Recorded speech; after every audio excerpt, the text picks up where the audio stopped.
Anatomians. My name is Melba Macana Cervantes from Busuanga, Palawan. A former OFW, a single mom. Ang aking pong i-share o testimony ay ang flagship ng ating product. Walang iba po ang Hemuhim.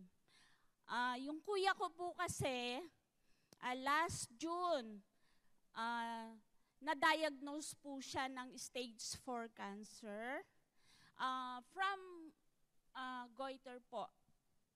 Nag-metastasize po siya sa spine. So, pumunta po kami sa iba't ibang hospital, private. Milyon po kasi ang halaga ng operasyon.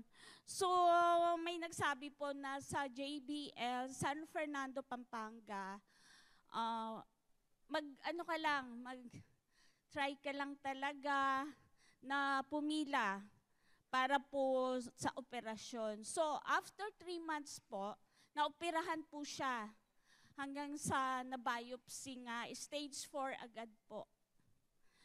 So, marami po din kaming pinuntahang doktor, kung kani-kanino, hanggang kay Dr. Estrada po kami napunta ng Mount Carmel.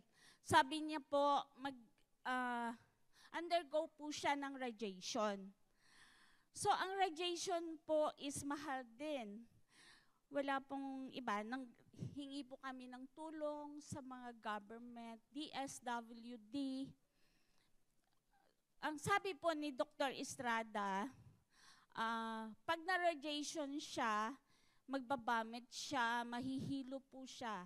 Ang kuya ko po, isang bedridden na. So, nag-worried po kami. Paano niya makakayanan yung ganong sitwasyon? One thing po, thank you very much po sa Hemuhim. Bago po siya nag-undergo ng radiation, naka-80 sachets po siya. So,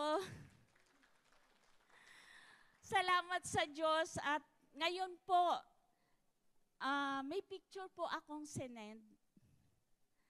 Ngayon po, ang kuya ko, pag nakakaupo na po siya, pero hindi pa siya makakatayo dahil po sa spine po, yung naoperahan, nalagyan na siya ng bakal po eh. Ngayon po, awan ng Diyos, ang nagbibingo na po siya.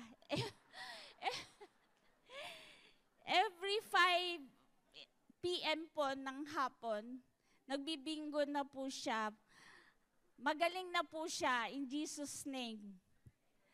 Thank you.